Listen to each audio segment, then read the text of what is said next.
On June 26, 1975, two FBI agents assigned to the Pine Ridge Indian Reservation, Jack Kohler and Ronald Williams, were investigating the whereabouts of a young Indian, Jimmy Eagle, who was wanted for the theft of a pair of cowboy boots. Kohler and Williams drove right toward the Jumping Bull property. We didn't know that they were agents at the time. We didn't have any idea who they were. They were there to make trouble. Because you've got two FBI agents there to serve a warrant that they don't have on someone who's not there. It's pretty thin. The defense contention that Kohler and Williams followed a red pickup onto the compound was supported by a report that a vehicle matching this description had left the area shortly after the agents were killed. Special Agent Gary Adams reported that a red pickup truck was seen leaving the killing site. This was the vehicle that clearly appeared to us contained the people that the agents chased onto the compound that killed the agents. That would have let Leonard Peltier off the hook because Leonard Peltier was still in the camp, as was his red and white van. So they had to undermine that.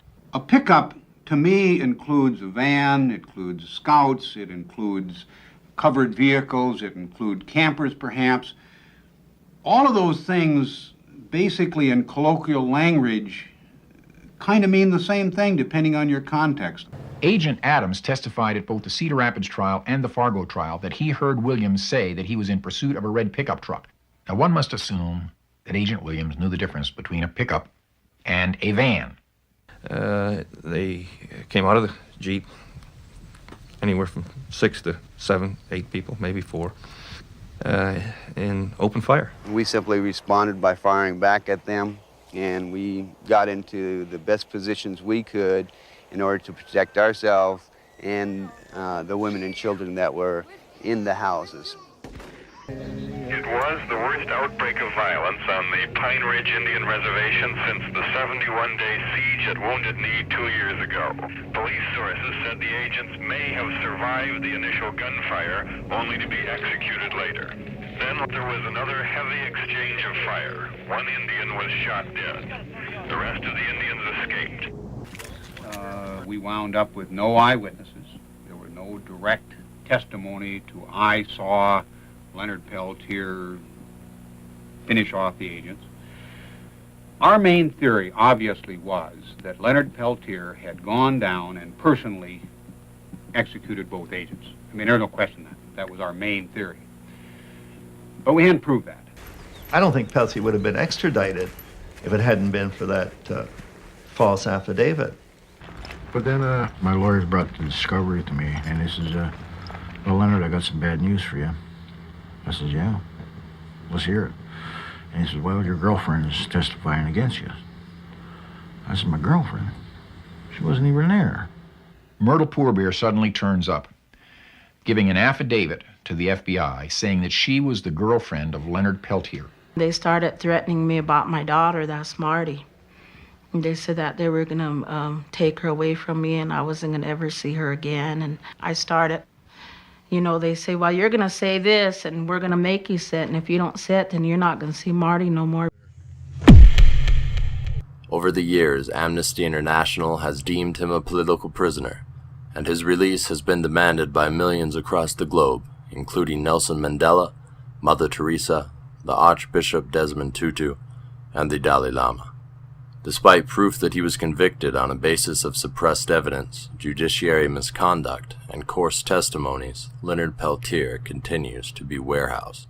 Peltier is inflicted with extreme medical conditions, a majority of which have not been properly treated through the prison system. It makes you question the whole purpose. Are they wanting him to die? It's a good question.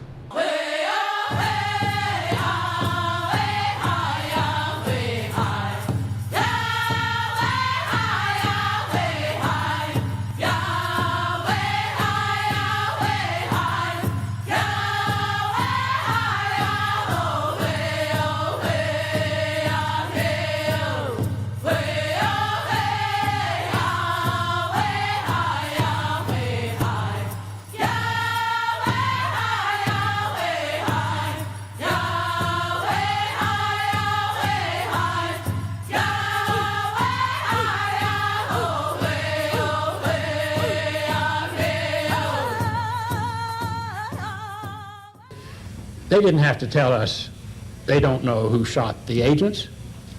The whole record shows they don't know who shot the agents.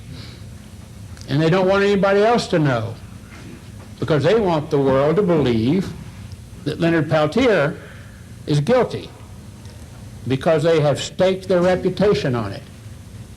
He's been in much too long. It's not that he ought to be out now. He should never have been in the first place. Never. The President of the United States can commute that sentence in the name of justice any moment he wants to. He has the power, complete and absolute, under the Constitution.